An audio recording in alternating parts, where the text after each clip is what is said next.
Thank you guys for catching that. I have it set to automatically record, and for some reason for my class it never does, but for random ass meetings that I have with people that I don't want recorded, it seems to automatically record. So technology. Okay, so since I started the recording a little bit late, just to make that recording make sense, we're picking up with just looking at the equilibrium for a strong acid, HCl, and I'm just saying that we're solving it in the traditional way that you would with a Rice table. And if you actually go through and solve it, you have to use a quadratic equation. What you see is that this is basically equal to 1, and your Cl minus concentration is also basically equal to 1. And so for strong acids, of which there is a list on the GChem website, which I posted in the chat window for lecture last week, or you can just go on the GChem website and look it up. Strong acids, you can treat them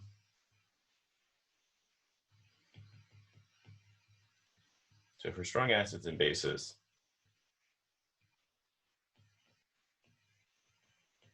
we can treat the reactions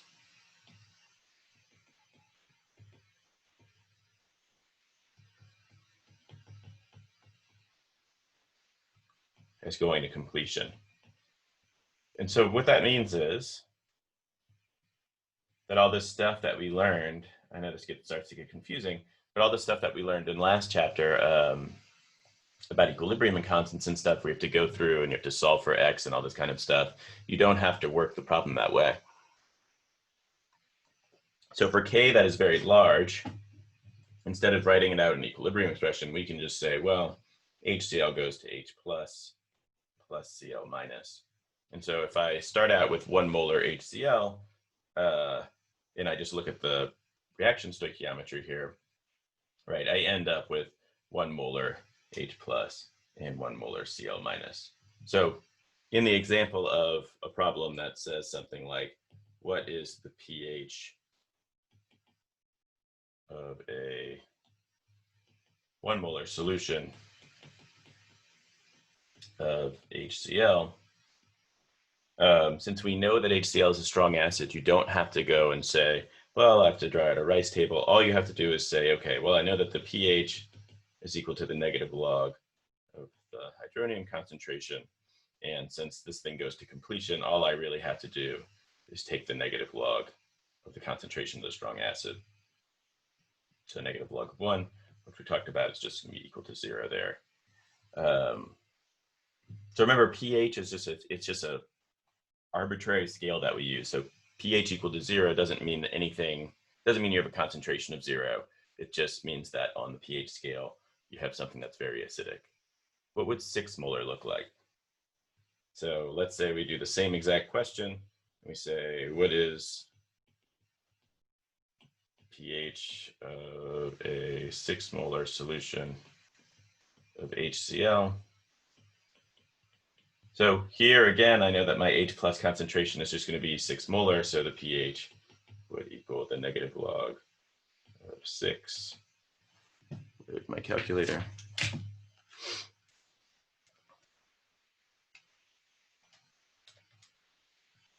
Yeah, pH of a 6 molar solution would be negative 0.78, 0.8 or something like that. So again, like, all right, so now we're seeing a negative number. Yeah, so, you know, when I wrote the problem, I was like, oh, it's a gas. Does that matter? And in that moment, I just kind of blanked on the fact that I'm used to working in things in solution. I don't work with gases as a chemist. Most chemists don't, honestly. But remember, it's solids and liquids that don't enter into the equilibrium constant expression. Gases you can enter in there. So you do end up with K. I think I maybe even miswrote this. But you do end up with K equal to H plus times Cl minus over HCl. So solids and liquids won't enter into K, but gases can. And we worked a bunch of problems like that. It just, you know. You said lower the pH, the more acidic it is. So when you say, does lower include medicine numbers, negative numbers, or like we take the absolute value of the pH? Or is it all only numbers greater than 0? Yeah, that's a good question, because we kind of jump back and forth between talking about magnitude and talking about like you're saying, like, does it count if it's negative? Yeah, lower here means negative. So negative, something with a pH of -2, for example, is going to be more acidic than something with a pH of 3. So if you think of the pH scale, usually you'll see it written out as going between like 0 and 14, but it can go below that. But the pH scale would be, it's like literally if you take a number line, I forget what there is a lower bound to it, but let's just say it's -2 or something. This is acid, and then this is base over here. And, somewhere in here, not exactly in the middle, you have pH 7 where you're neutral. So it's definitely, as you get to higher numbers, you're more basic. As you get to lower numbers, you're more acidic. And this is just for the pH scale. Really remember what you're doing is you're looking at the H+ concentration, which is the negative log. Like, I'm not good with logarithms for whatever reason in my career. Like as a student, like I never took a class where we actually did anything with logarithms. So I can plot a graph of it and stuff, but I just don't have like a really good sense of how logarithms work. So you might be in the same boat as me. I don't know. But all you're doing is you're looking at the hydronium concentration there. And it just works out that when you take the log of it, it transforms it into one of these whole numbers. And it feels a little bit awkward to say, because you're talking about a concentration, but you're saying like it's negative or it's 0. But it's just a transform on the number to make it easier to work with. I think of logarithms as being just a nice way to, I doubt this is the exact mathematical way to look at them, but it's just a nice way to take numbers that are like 1 times 10 to the -6 or something like that. And then, you can transform that into something that's like a whole number, like 6, by taking the log on it. So it's just a way to kind of get the numbers to be a little easier to work with.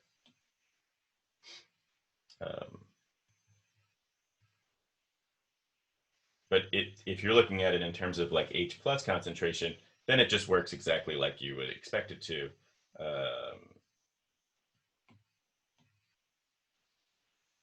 Like another way to say this would be increasing H+ and decreasing H+. So we looked at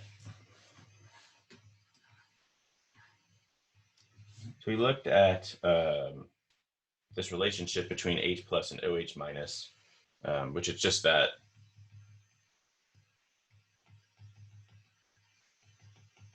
this will always equal Kw. And so I can saying, and this takes a little while to get used to, but saying increasing H+ is equivalent to saying decreasing OH-. So this is it's the identical for us in water, because of the way they're tied through in this Kw expression. It's the identical to saying decreasing OH-. So these two things, okay, I'm really bad with just using random colors here, but these two things are more or less equivalent phrases, right? If you want to use the hot-cold analogy, it's not perfect, but it's like saying it's really hot outside.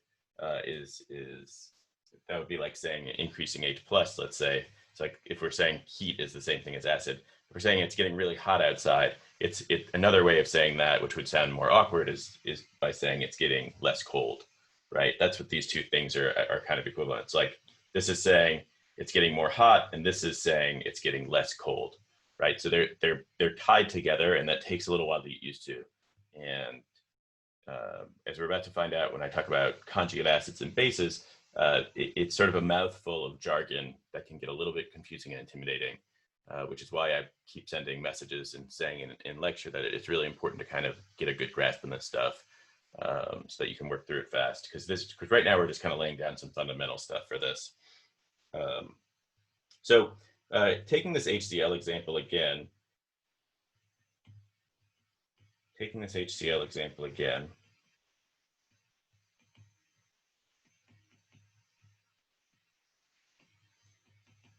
So what we're really talking about when we're talking about the K for this reaction is something called Ka, which is just an equilibrium constant. It's just we give it a name because it's specific to acid, just like we give Kw a name. In the end, you're just calculating K. But for these sort of special varieties, we sort of give them a specific little subscript, and that denotes that it's for a particular reaction. So this Kw, right, that's the Kw for the specific reaction of H2O dissociating. Here, Ka is specific to an acid dissociating, and I'll talk a little bit more about that. But one thing that you can kind of intuitively know, which is not a lot of things in here, right, because chemistry is not something you get a lot of exposure to until you work in the lab, is what is the strength? So we talked about, this is our acid. Really, if I wanted to be precise about this, I'd put water in there. But this would be our conjugate.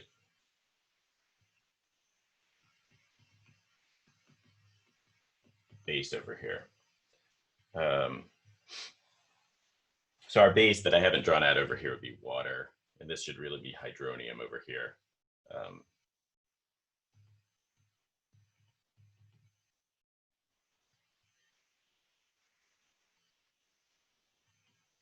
This would be our conjugate acid. So remember, H plus is a kind of a shorthand to avoid having to write this out over and over again. And I apologize that it's confusing to kind of jump around between them, but it is kind of just how things are done. So it's good to get used to that, because especially if you're going to take organic chemistry, we're really bad about not writing out things in completion just because there's so much crap going on.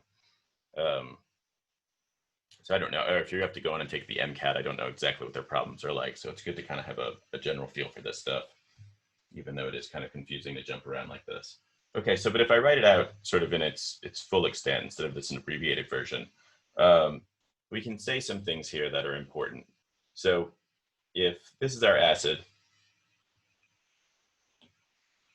its conjugate base pair over here is chloride. So let's think carefully, just from our own intuition, about what the strength is of, so HCl you have no idea about. Hopefully you're not exposing yourself to HCl regularly. But what do we think is the strength of the conjugate base? So if you've read ahead, you might know the answer to this just based on the fact that this is a strong acid, but try to think of something from your everyday life where you interact with chloride. What am I getting at here? Does somebody in the chat want to say it? Where do you get, you have chloride in your life almost every day. In what form? Salt. Yeah, exactly. Table salt and bleach. Yeah, you probably have some chloride and bleach too. That wasn't what I was getting at. But yeah, so sodium chloride is, so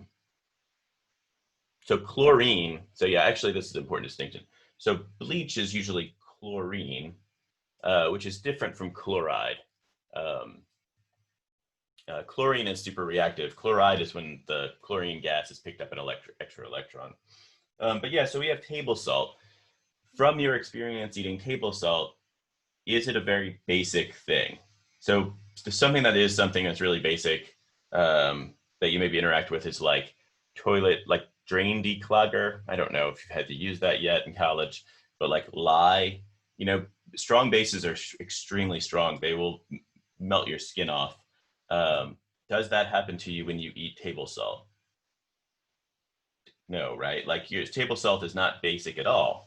And so like that's at least something to tether it to reality. When I put salt on my food, I don't eat it and then like melt the interior of my mouth. So what can we say about the strength of this base? It's not very strong. This is very weak. You can eat a ton of salt that's never going to cause any kind of acid-base reaction to happen in your mouth. And so there's this relation here that the stronger an acid, the weaker its conjugate base. So strong acids have weak conjugate bases. And then let's look at the other one over here. So it's a different color green. Here on the left-hand side of the equation, we have water, which is acting as a base in this reaction. And then its conjugate acid is H3O+, which is an extremely strong acid. So this is strong. H3O plus is actually the strongest acid you can have that can exist in water. What do we know about water? Is water extremely basic? When you drink a glass of water, like I'm drinking water right now, is this basic?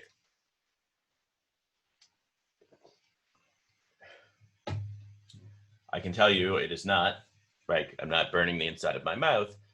So what does that tell us about the sort of corollary that you would expect to be here, which is that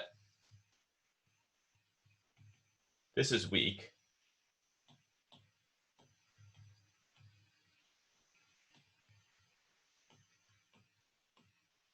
And that's strong.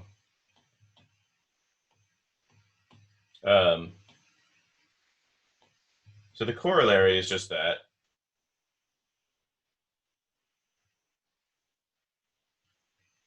I don't know if this is the exact corollary here, but the weaker a base,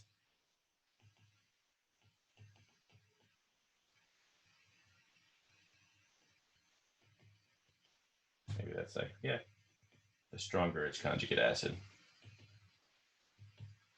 And so this kind of just gets back to probably the right way to say it is a stronger base has a weak conjugate acid. But in this particular reaction, you can kind of see the relationship here is that a weak base will have a strong conjugate acid. But generally speaking, these two things, when you're talking about an acid and its conjugate base pair or a base and its conjugate acid pair, as one gets stronger, the other gets weaker, right? And this is related to this idea up here that increasing H plus decreases OH minus. Because these two things are sort of tied together through KW, which is not immediately obvious, they sort of have this relationship. And I keep drawing it to the analogy of hot and cold, where if one thing is hot, the other thing is cold. Or I guess in this case down here, it's like, it's harder to use that analogy down here. But these things are sort of tied together, I guess, in the sense that they are like the opposite sides of a coin. We can look at that in terms of the Ka. So what is Ka? Ka is, practically speaking, tells us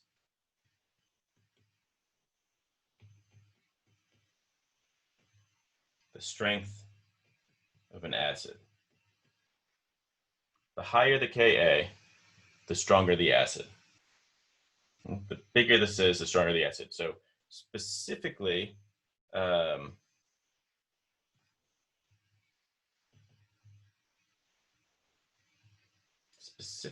let's see, so specifically HA. So A here is just a variable anion, so it could be anything. Going back and forth.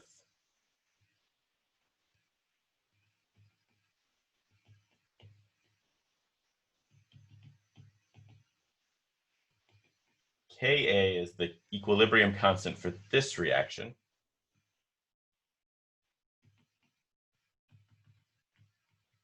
So specifically, this, nothing magic here, I'm just writing out the equilibrium expression. And we can also define something called Kb. So now A minus is our base or whatever.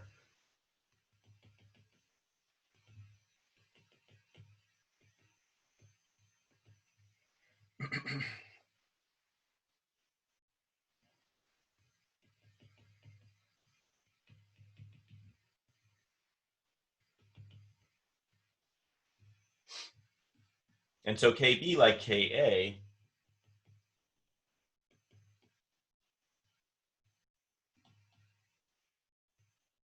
tells us the strength of the base. Okay, so these two things are tied together. They're not inverses of one another, which is a common mistake. If we look at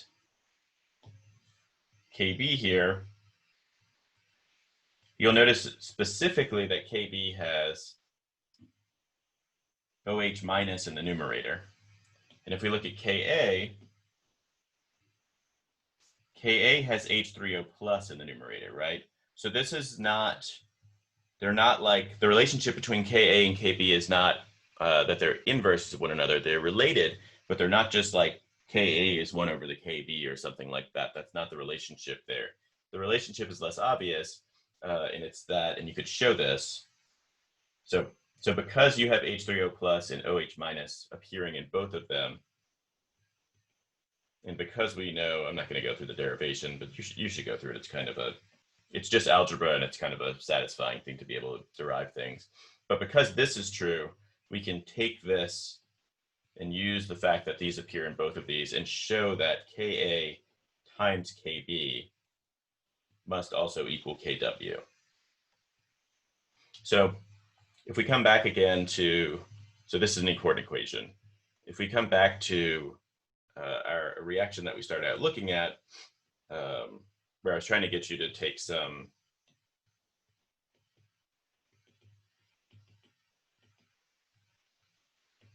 and build on your intuition around the fact that sodium chloride does not, melt your interior mouth or your esophagus when you eat it, we can think about it in a little bit more quantitative terms, which is to say that if we know that Ka is equal to 1, let's just say,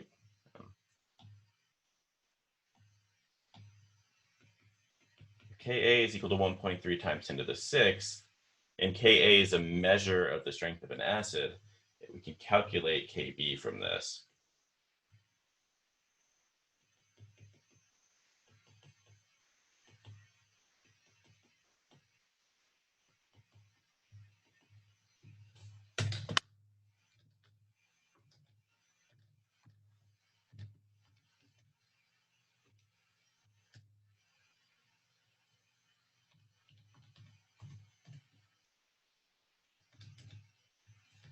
And so what does Kb equal? 7.7 times 10 to the minus 23rd. So refresher. So for K greater than 1, it's product favored. For K less than 1, it's reactant favored. So, how much HCl is there at equilibrium? Basically none. It basically all dissociates to H3O plus. And that's what we would expect looking at a Ka that's much greater than 1. So Ka here is like way over 1 million. So we expect the reaction to lie way, way, way to the right. What is Kb referring to specifically here? Kb is referring to this species. So when I go through this calculation, I'm calculating Kb for the conjugate base. Yeah, Kw is a constant. It's 1 times 10 to the minus 14.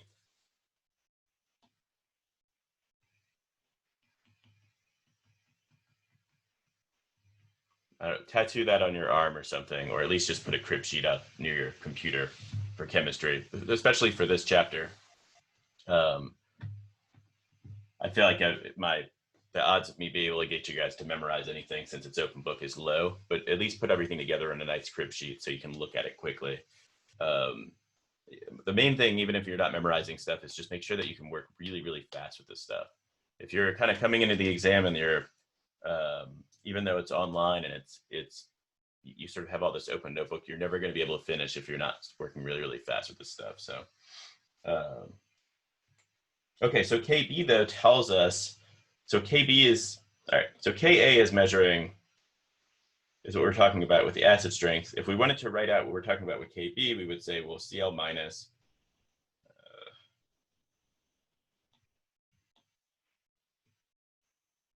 I'll write out the water because I think it makes it a little more clear what the hell's going on here. It doesn't actually appear in the equilibrium expression, but it's Cl minus going back and forth between OH minus plus HCl.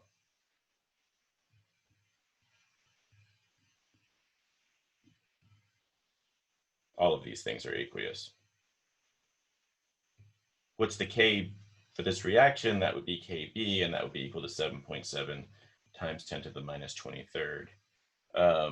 And it should become somewhat evident that this reaction just doesn't happen uh, because one, it would imply that you're forming HCl, like in your mouth when you eat.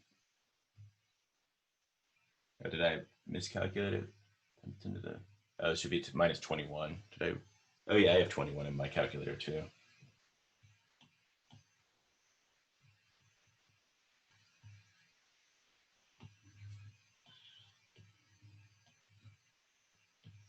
Um, One, it's like you're not forming HCl when you dissolve chloride anion in water. Like if I put salt on a piece of food, it's not causing HCl gas to come off. And I don't form much OH minus either. That is also an incredibly reactive thing. Um, and so it shouldn't surprise you that K for this is extremely small. So if K less than 1 means it's react in favor, how much smaller is this number than 1? I'm not going to write out the zeros, but it's like 0.20, 20 zeros following that, and then 7.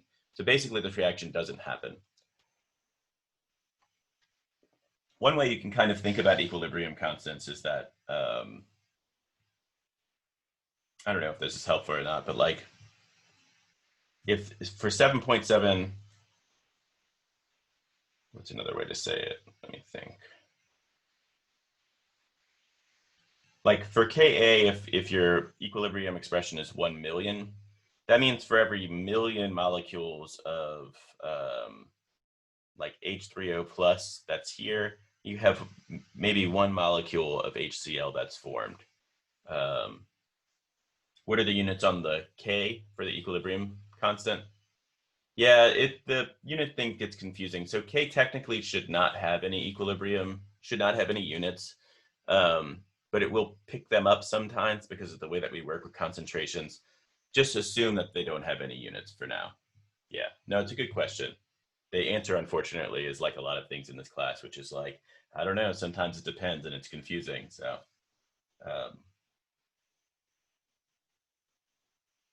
okay. So yeah, so that's the relationship between Ka and Kb. So this relationship, Ka, Kb equals Kw, is where these rules about acid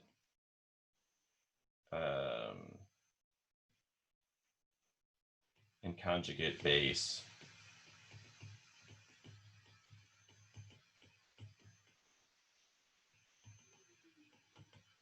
strength come from. And so it's the same idea as when you have OH minus and OH, is that because they're tied together through the equilibrium constant, I can't have something that is a strong acid that has a strong conjugate base. This expression basically tells me that that's impossible. And I know it's in order to really see that, you have to kind of back out a little bit and look at the expression for Ka and look at the expression for Kb and sort of what the chemistry is there to recognize that. So again, this is just like OH minus and H plus. They can't exist. It's another way of saying you can have a strong acid and a strong base existing simultaneously. NaCl is not an acid. Yeah, definitely not an acid. NaCl is more or less just a neutral salt. So for you guys, let's see, I'm not sure if this has to do with Ka, but what if you're dissolving an acid like NaCl? Yeah, so NaCl is not an acid. It's a neutral salt. Go through those worksheets. There's like 3 of them where it's identifying acids and bases and neutral salts. It's not like an intuitive thing to be able to do that. You have to kind of build an intuition around it. And once you go on and take more chemistry courses, it starts to become a little bit intuitive. But at your level, it's like, it's hard to really say exactly what the hell's going on. So the right thing to do is just kind of go in and memorize and just keep looking at them. And eventually it starts to click what looks like an acid and what doesn't. But generally, we're looking at Bronsted acids, which are proton donors. So if it doesn't have a proton on it, it's not going to be an acid unless it's a Lewis acid, which we stay away from in general because it's confusing enough as it is. So the only thing it can be is a base. And NaCl, because it's the conjugate base of a very strong acid, it's essentially not basic at all. So this is what I'm saying when I say that this stuff gets really confusing, and when I say a mouthful of like acid-base chemistry type jargon, I'm always like, damn it, this doesn't sound like it makes a lot of sense. But that's the type of language that you need to kind of get used to. You need to be able to say things really quickly like, oh, chloride is the conjugate base of strong acid, so I know that chloride is indeed going to be a weak base and have a very small Kb. Those types of things should become like fluid for you in your mind, at least intellectually. And I'm not saying that that's an easy thing to do, but you have to kind of work at this to get it. H2O does not appear in the Ka equation because it's a liquid. Liquids and solids do not appear. A plear does not have an L in it. It should be appear. Does not appear in the K expression. They have activities that are exactly equal to 1. So doesn't appear an expression for K ever. I know, y'all, it's a lot of stuff. There's a lot of conventions here and a lot of stuff to keep track of and a lot of vocabulary and stuff. And I'm sorry. I wish there was a way for me to make it not like this, or just spend an entire semester on it, because I feel like that's really what it takes to get it down. But this is the Kahneman of chemistry and the way we teach it. So you just kind of have to cram for it, but not in the sense like you cram for an exam the day before, as in like you just cram for it every day. So only gas and aqueous for K values. That's right. So gases and aqueous things go into equilibrium expressions. Liquids and solids do not. And there's some like reasonably complicated reasons for that. Not super complicated, but complicated enough to where it would take the rest of class to kind of explain it. And I'm not sure it would be clear. This is one of those things where I'm like, yeah, just memorize it. If it's liquid, it's solid, just don't put it in K. Everything else goes in. Okay, so we have Ka times Kb equals Kw. OH minus times H3O plus also equals Kw. We have definitions for what Ka and Kb are. You should know those, like what the reactions are that for Ka and Kb. You should also know the reaction for Kw. So Ka comes from this. I'm going to write it in the shorthand notation. Kb comes from this.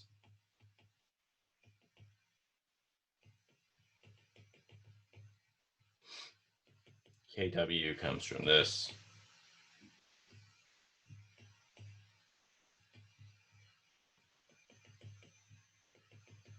So you'll notice Kw has water that appears on the left-hand side. Because it's a liquid, it doesn't actually appear in our expression for Kw. And then, of course, we have pH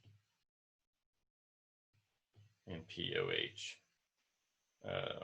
which is just a different way of talking about sort of this thing, or talking about the H plus and the OH concentration. So, you know, you have to be pretty good at kind of getting around in this world, kind of getting between Ka, Kb, and getting between pH and POH, and using these relationships. And that's sort of the starting point for acid-base chemistry, is being able to kind of move fluidly between these different ideas. So from there, we can start to look a little bit at, let me get some Kas out. We can start to look a little bit at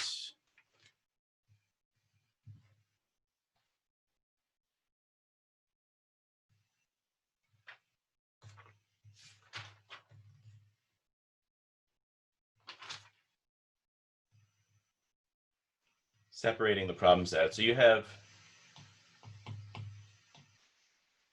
like, what is this pH of a strong acid solution? And we went over that, and that's just, those are not particularly complicated. But we can look at things like,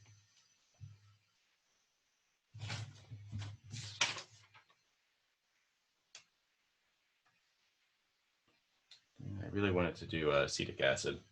That's okay. Let's do a different one. We can look at, let's do hydrofluoric acid.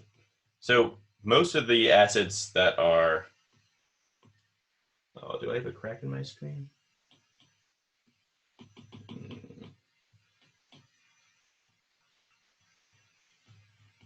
Now that looks like a glitch with the ability. There we go. Oh, I see. I was writing on the margin. So most of the mineral acids, HCl, HBr, HI, are strong acids. The exception to that is hydrofluoric acid. So hydrofluoric acid is a weak acid.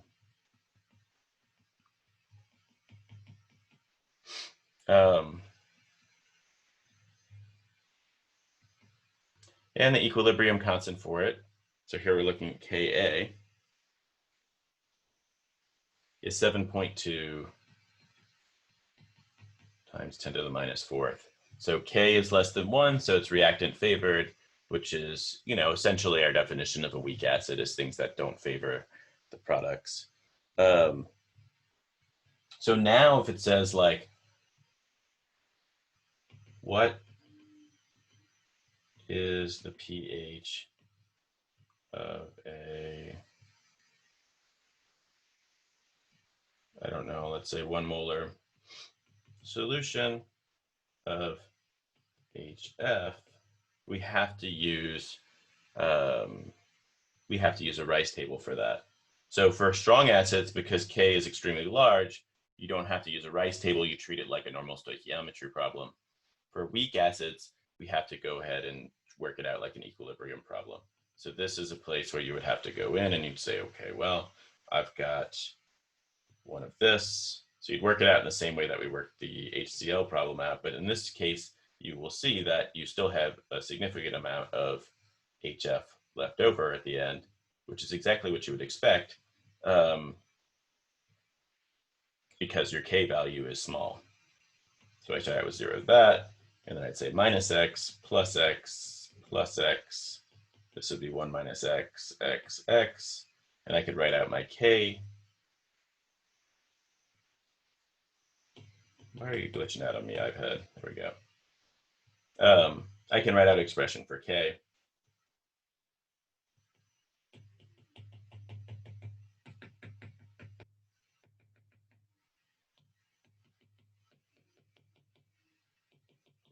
It stopped glitching out. I'm hoping that my son was drawing on this and he's just like mashing the stylus into the screen. I hope it didn't cause some sort of damage to the thing. Hold on a second. Let me back out, go back in. There we go. That seems to fix it. Okay, so we can write out some expression here for K. We know that Ka is going to be equal to H plus times F minus divided by HF. And we can plug in all of our values. So we end up with X squared over 1 minus X. And we have a value for Ka up here, which is 7.2 times 10 to the minus 4. Let's see if I can get away with an approximation here, so I don't have to use the quadratic.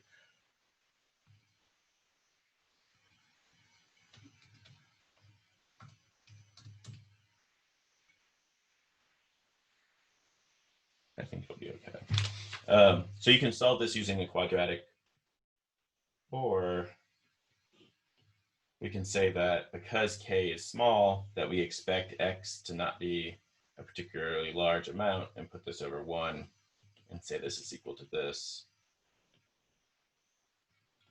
Say that X is equal to the square root of 7.2 times 10 to the minus 4.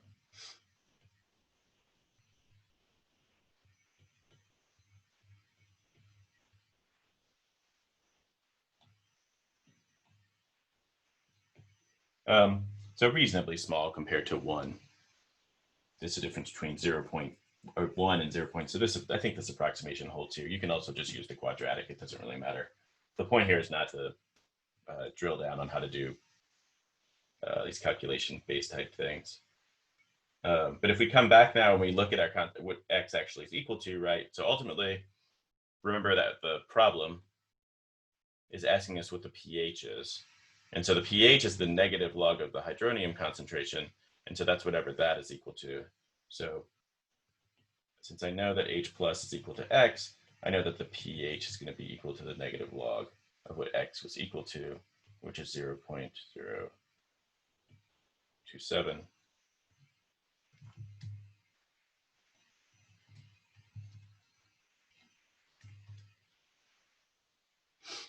And so I end up with a pH of 1.56. Yeah, how do we know that X is small again? If K is, why is minus X for HF? Yeah, so if K is less than 1, you can sometimes get away with saying that X is small because if you think about it, right, we're saying minus X. X is the amount of HF that dissociates into the products. And so for small values of K,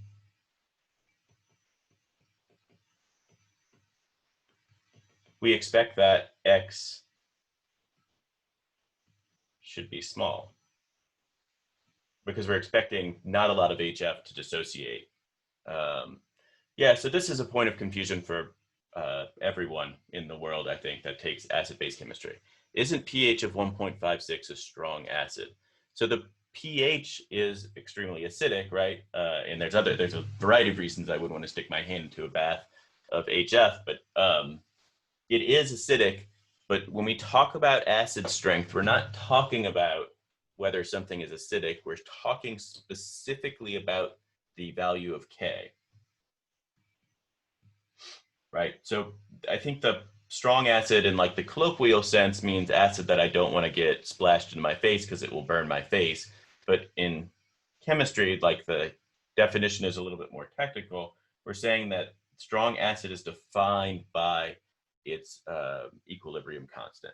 So you can have things that are very acidic, like very acidic solutions that you don't want to stick your hand in, but they can be solutions of weak acids. The term strong acid is maybe not the best term to use, but it's the one that is used in the field. It strictly refers to whether the dissociation constant for the acid is extremely large. I know it's confusing. So, for example, like acetic acid is a weak acid, but if you had like a glacial acetic acid, which is essentially pure acetic acid, and you stick your hand in it, it's more dangerous, or at least as dangerous as sticking your hand into HCl. So weak and strong don't necessarily mean like not a low pH. So large amounts of weak acids can have a low pH. Absolutely. Yeah. So you can figure out a concentration of hydrochloric acid that will give you a pH that's greater than 1.56. So acid strength refers to the association or acid dissociation constant, not to how strong of a solution of acid or how low of a pH you can get with a particular acid. Yeah. Just more of the confusing kind of language around acid and bases, and kind of why I keep emphasizing that like it just takes a lot of work here. Yeah, 1 minus x it's just a math trick. Yeah, if you don't like doing that, you can always use the quadratic formula, especially since this is like open computer, like just find a quadratic formula you like and solve this for it, and then you don't have to worry about it. If you can understand the why, if you can understand why we can do that approximation, like actually understand sort of the chemistry behind it and say, oh, x is probably small because of these reasons that we talked about up here, that the dissociation constant is also small. That is good. I think that's like a lesson in chemistry and not in math in terms of approximations. Being able to do the approximation says, and understand why you're doing the approximation, I think says something about your ability to kind of understand the chemistry there. So if you can do that, that's good. But there's just so much to learn. At some point, you kind of have to pick and choose. Yeah, so you would never neglect X for a strong acid. So if you want to go back and see where a place where it fails, go and try and use that same approximation for HCl, and you will see that you just get like a mess of an answer because X actually is super huge and that approximation fails. So.